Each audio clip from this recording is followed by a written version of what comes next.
This video is very PG-13. If you are a child, turn it off now. This is not for you. Grown-ups. We should only have grown-ups in the room right now. Listen to this video, watching this video, and here's the truth. Santa Claus is not real. Kids, I told you to leave the room. Santa Claus is not real. Santa Claus does not exist. He is a fairy tale. He's a myth that we tell children to engage them in traditions, to have them participate, to have a little fun, to manipulate them into being good boys and girls versus bad boys and girls who get no presents. And, well, it's fantastic. It's wonderful to defend Santa Claus. I mean, you can defend Santa Claus when you're 5, 6, 8, 9 years old. And, well, sometimes you have to. Sometimes you might have to bloody your brother's nose over the existence of Santa Claus because he's real in the mind of a child. And it's all right to have that bickering and that fighting and that conflict when you're 7, 8, 9 years old.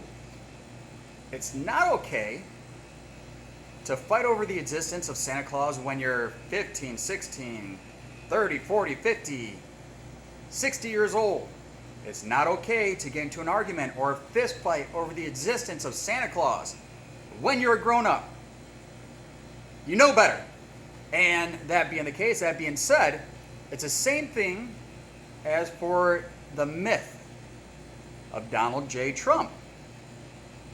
Yes, I said the myth of Donald J. Trump. Because the truth is this, is that, first of all, he's not a good American. He dodged a draft 5 times. He doesn't pay taxes, not because he's clever, but because he's fraudulent. He does not want us to see his taxes, not because how dare they ask for my taxes. No, it's because he commits fraud. He embezzles money. That's why he had to shut down casinos, because he was embezzling foreign funds through American businesses. That's a fact. It is a fact. And if this is the first time you heard of it, well, that's because we're being grown-ups right now. He's not a good businessman. He's not a good American. He's not a good American when he just degrades Gold Star families. He's not a good American when he says that Vietnam veterans were all idiots for fighting for their country. He's not a good American when he says POWs are losers. He's not a good American because all he does is divide Americans. He's not a unifier. He doesn't care about you. He doesn't care about me. He does care about getting your votes. He does care about the showmanship of getting your votes. After all, he's a reality TV show host. That's the only thing that he's done in his life that he's been successful at, is reality TV show. And business-wise, no. Marital-wise, oh hell no. He's a horrible husband. Father-wise, dude's a creeper. I mean, he's not a good father. He doesn't give a shit about anybody but himself. As far as business, well, we already discussed that. And where I'm going with this is that we need to be grown-ups when it comes to Donald Trump. We need to hold him accountable. He's no longer a child. And granted, when he was a child, he was not held accountable then, nor as an adolescent or an adult or a grown-ass man. He's never been held accountable for his actions. And, well, one good reason behind that is because he has enablers. He does have attorneys as well, which are also enablers. But as a grown-up, you don't have to believe in the myth of Donald Trump. And most importantly, I would highly recommend not getting put in jail over defending Donald Trump. If it means that you get so riled up that he's your guy and that, hey, how dare you say something bad about Donald J. Trump, our president? Bullshit. He's an elected official. He's not immune to scrutiny. And grow up. He's a con man, he's a fraud, he's a shitty American, and, well, I wish I could say that we're done with him as far as being our president. However, I think he'll probably get 4 more years. I really do.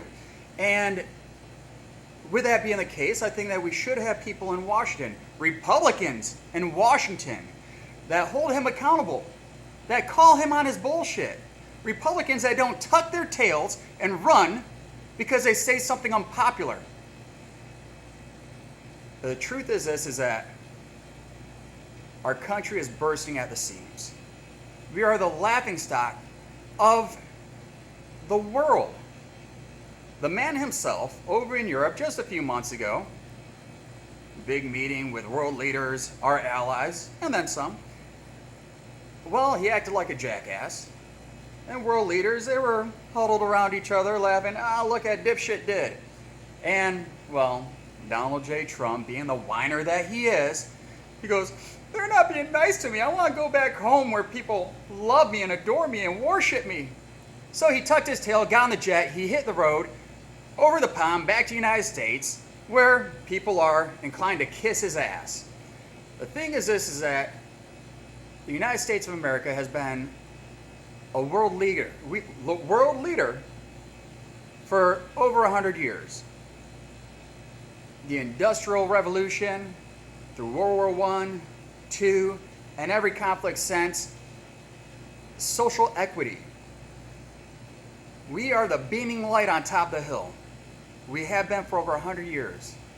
Now with our social equity and with Donald Trump, well, we've been taken for a ride by used car salesmen. And that's saying, I'm sorry to say that about used car salesmen because most of them are pretty decent guys. I mean, the ones I know at least. But there are some slimy ones. Well, Donald J. Trump is one of those slime balls. And he's a snake oil salesman that he's only seeking his own self-righteousness and self-absorption. And the truth is, he's no good for us. He's no good for my Republican Party. He's no good for the American people. And that being said, well, hopefully I have been able to enlighten some people on the fact that not a good American, he's definitely not a patriot, not a good father, not a good husband, not a good businessman. I don't know what he's good at. I mean, maybe dodging drafts, filing bankruptcies, cheating on his wife. I don't know. I mean, maybe somebody can tell me, because it sure shit ain't the economy. It isn't infrastructure. It isn't uniting the country. It's not even, well, taking care of the people that put him in office.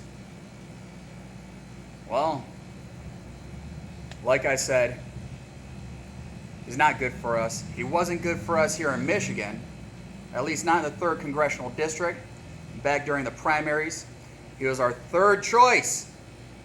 He wasn't our 1st choice or our 2nd choice. He was our 3rd choice. And he wasn't good for us then. He's not good for us now.